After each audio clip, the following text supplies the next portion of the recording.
कौन है? क्या आप सीधे सीधे सरकार पर लांछन लगा रहे हैं या और भी कोई हो? इतनी बड़ी घटना में मुख्यमंत्री का कोई बयान सुना आपने? मुश्किल से 50 मीटर आगे बढ़ा हूंगा, बराबर से मैं फोन में एक फोन आया उसको देख रहा था, बराबर से गोली चली, शीशे को टकराती वो लगी। मैं उत्सुकता है ये जानने की कि ऐसा कौन है जो मुझे मारना चाहता है। उस दिन कहाँ था पुलिस का इंटेलिजेंस? उनको नहीं पता कि इस तरह कोई तैयारी कर रहा है, कोई बाहर गाड़ी आके और इस तरह से लोग वो कर रहे हैं। मेरी बहन साक्षी मलिक आई एक दिन में, और मैं मानता नहीं उन सब चीजों, लेकिन फिर भी वो राखी वो अपने हाथ का जो उसको जिसको सुरक्षा तंत्र मानती मुझे देके गई, और वो रो रही थी, उसने मुझे रुला दिया। लेकिन पिछले 2 दिनों में जो परसों आप पर हमला हुआ, सबसे पहले तो हम जानना चाहेंगे कि क्या था वो हमला, किस तरीके से हुआ, क्या माहौल था। एक तो वो हमारे दर्शकों को जरूर बताइए, और उस दौरान जिस समय ये वाकया हुआ, क्या स्थिति थी, मनोस्थिति क्या हुआ था? मैं दिल्ली से वापस आ रहा था घर, एक साथी कार्यकर्ता की माता जी की डेथ हुई थी। मैं सुख में जाऊं ना जाऊं, लेकिन दुख में अक्सर जाता हूं। मैं उनके घर गया, उनके घर से वापस लौटा था। जो मेरे से मुजफ्फरनगर की हमारी टीम थी, मैंने उनसे कहा कि आप लौट जाओ। एक हमारे रविदास समाज के संत की डेथ हो गई थी दुर्घटना में, मुझे उनके उनके दर्शन के लिए जाना था। मुश्किल से 50 मीटर आगे बढ़ा हूंगा, बराबर से मैं फोन में एक फोन आया उसको देख रहा था, बराबर से गोली चली, शीशे को टकराती वो लगी, शीशा ब्लास्ट हुआ। मैं झटके से देखा, इतना दूसरी गोली मुझे लग चुकी थी। मुश्किल से 20 सेकंड के अंदर 3 से 4 गोली चली।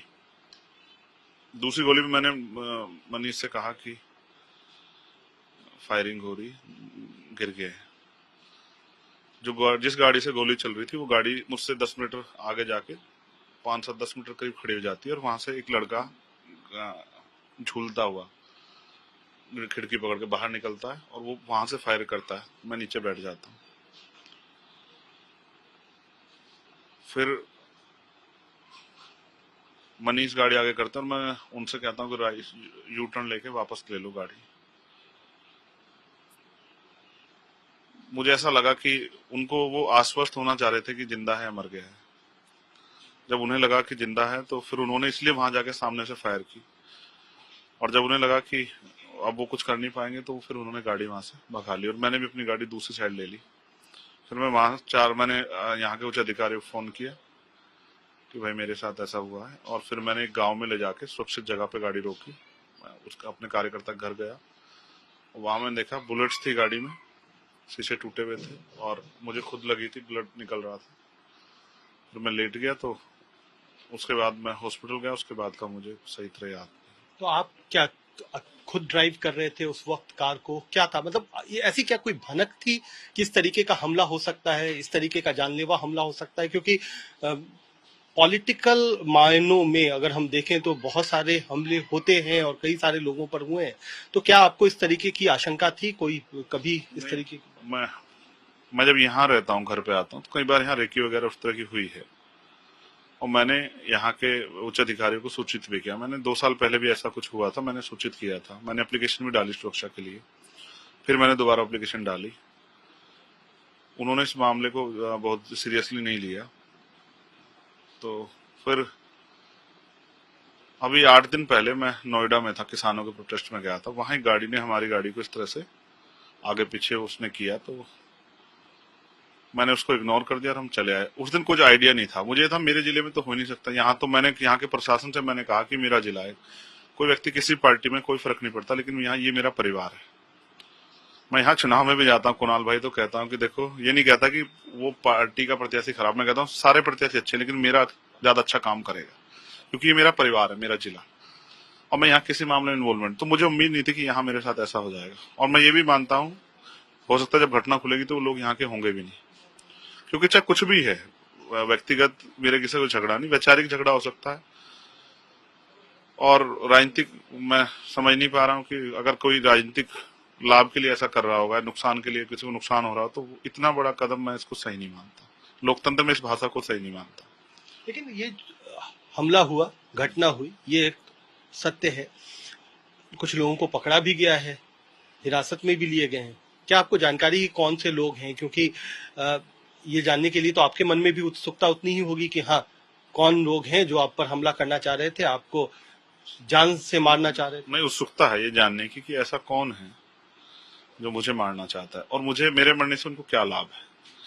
मैं जैसे इस तरह इसको समझ पा रहा। एक उन्होंने जो घटना की, जैसे गाड़ी जहां से बरामद हुई वो गुजर समाज का गांव है, मुझे ऐसा भी लगा। उसके बाद मुझे ऐसा लगा, मेरे माइंड में बात आई, उत्सुकता तो है कि पता लग जाए और वही बताएं कि क्या चीज थी। लेकिन मुझे ऐसा लगा कि वो दलितों और गुजरों में झगड़ा कराना चाहते थे कि अगर गुजर समाज के गांव से गाड़ी बरामद होगी तो दलितों गुजरों में आक्रोश है, क्योंकि हमारे कार्यकर्ताओं में बहुत गुस्सा है। मैंने बहुत मुश्किल से शांत किया उनको। अगर जैसे गांव गांव में लोग इकट्ठा हो रहे थे, मैं अगर अपील ना करता तो परिणाम कुछ और हो सकते थे, क्योंकि हमारे साथी मेरे लिए जान देने के लिए तैयार रहते हैं। पहले भी कई बार उन्होंने इस बात को करके दिखाया, तो मुझे लगता है ऐसा कोई आशंका थी। मैं लोगों से कहूंगा कि आपस में झगड़े, इसलिए मैंने अपील की। जब मुझे कान में ये बात आई कि लोग इकट्ठा हो रहे हैं गांव में, झगड़ा हो रहा है, तो मैंने अपील की और सबसे अपील की, अपने सारे लीडर से कहा कि अपील करें। जो लोग इकट्ठा हुए तो उनसे अपील की। देखो, मैं कुणाल भाई ये कहूंगा, डर की एक सीमा होती है। राजनीतिक डर ऐसा है कि आदमी को आज की सरकारें कहां डरा सकती हैं। सीबीआई, ईडी, इनकम टैक्स, मुकदमे, जेल। ये सीबीआई, ईडी, इनकम टैक्स मेरा कुछ बिगाड़ नहीं सकती, मेरे पास कुछ है ही नहीं। मुकदमे मेरे ऊपर इतने लगा दिए गए हैं, मैं उनको झेल रहा हूँ। जेल जाने से नेता डरता है, मैं जेल काट आया हूँ, 2-2 बार तिहाड़ हो आया हूँ, अन्य कहीं जेल काट ली है, राजस्थान तक जेल में रहा हूँ। अब ये एक गोली का वो रह रहा था, गोली उन्होंने चला ली, अब तो कोई डर ही नहीं बचा। अब क्या होगा? इससे मैं कमजोर थोड़ा हो जाऊंगा। मैं इस गोली से ना डरा हूं, ना डरूंगा। एक की जगह ज्यादा गोली लग जाती तो भी मैं, कल मेरी रैली है भरतपुर में जाऊंगा। तो आप कह रहे हैं कि रैली में आप जाएंगे, साथ ही साथ आप कह रहे हैं गोली से कमजोर नहीं हुए।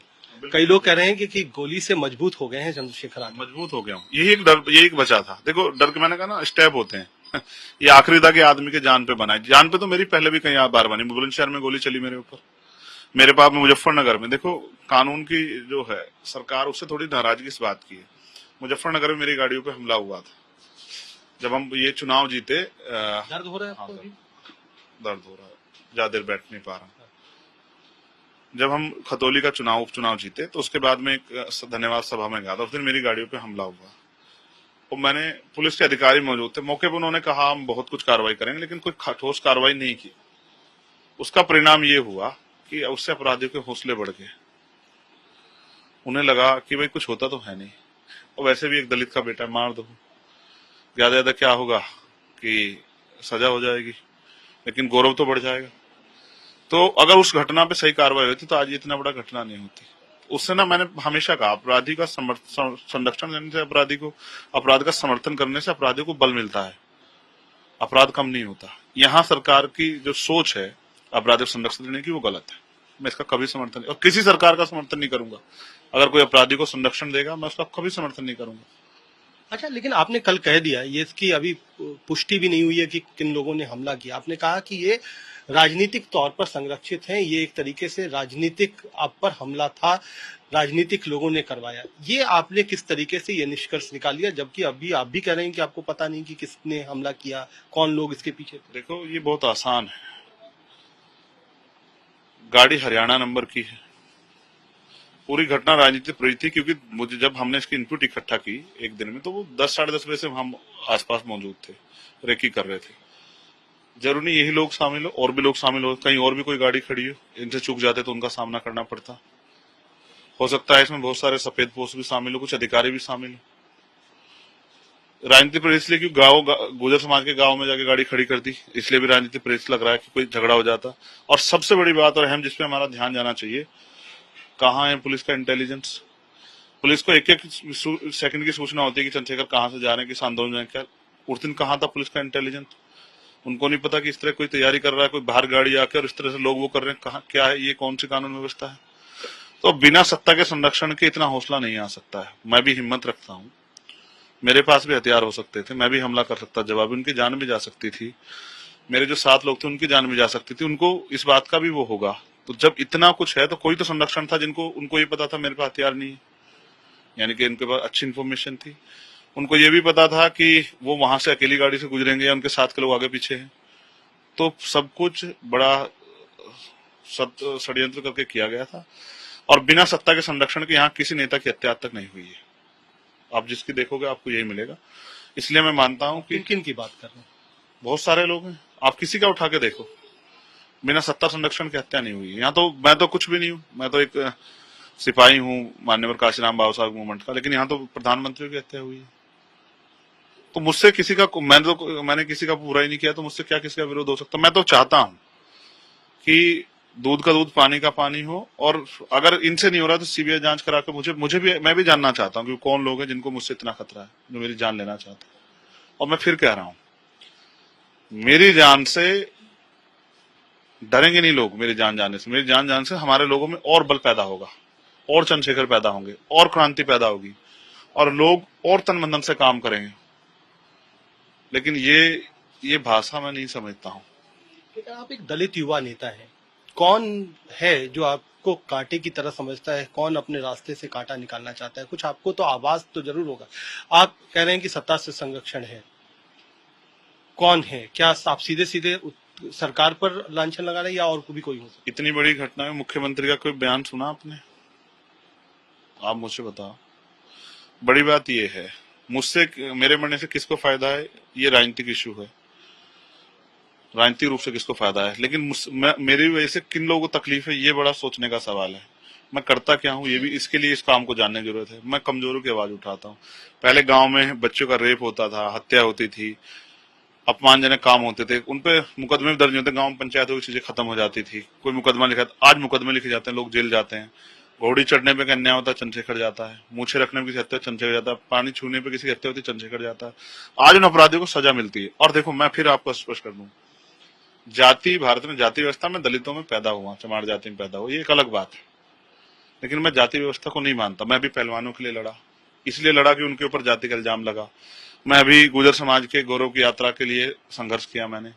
मैंने जो है किसानों की लड़ाई लड़ी। किसान में तो कोई जाति नहीं है। अभी मैं ग्रेटर नोएडा में नोएडा 30 पे तार लगाने के लिए चला गया, जब 33 किसान बंद कर रखे थे, वो छूटे बेचारे।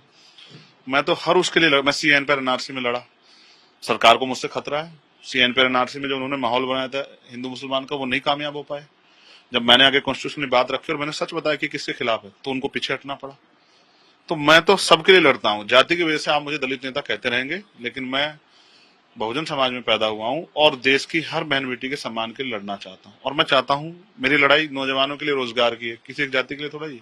लेकिन महंगाई आप के खिलाफ हूँ। पहले भी मेरी बात हुई है बहन मायावती के लिए। आप कहते हैं कि वो आपकी आप उनको बहुत सम्मान की दृष्टि से देखते भी हैं।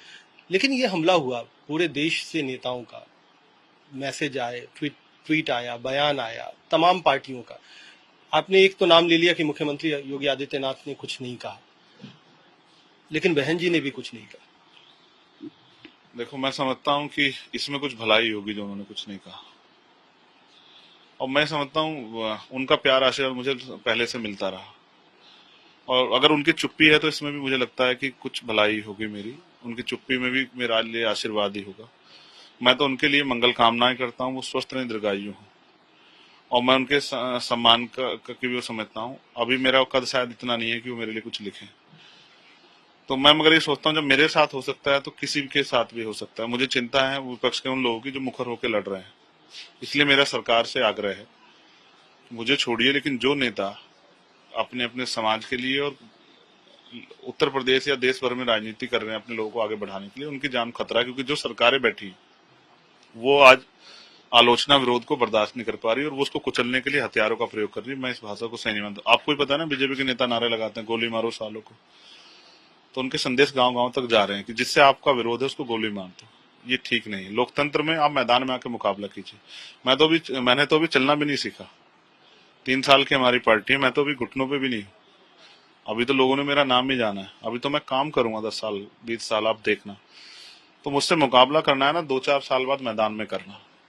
किनको कह रहे हैं? बहन जी को कह रहे हैं? नहीं, सरकार के लोग। बहन जी तो इतनी ताकत में बेचारी है ही नहीं, वो तो लगातार उनका जो ग्राफ है ना गिर रहा है। तो लेकिन जो सत्ता में है और जो सत्ता संरक्षण में अपराध करा रहे हैं, मैं उनको कहना चाहता हूँ, जो ये कहते हैं कि हम जो है हमने उसको ठोक दिया, हमने इसको ठोक दिया, जो जिसका श्रेय लेते हैं, मैं उनको कहना चाहता हूँ कुछ दिन दो मुझे। आपकी 20-30 साल की पार्टी है, आपके 40-100 साल पुराने संगठन है, मुझे कुछ दिन तो दो। काशीराम साहब की तरह मैदान में जाकर काम तो करने दो।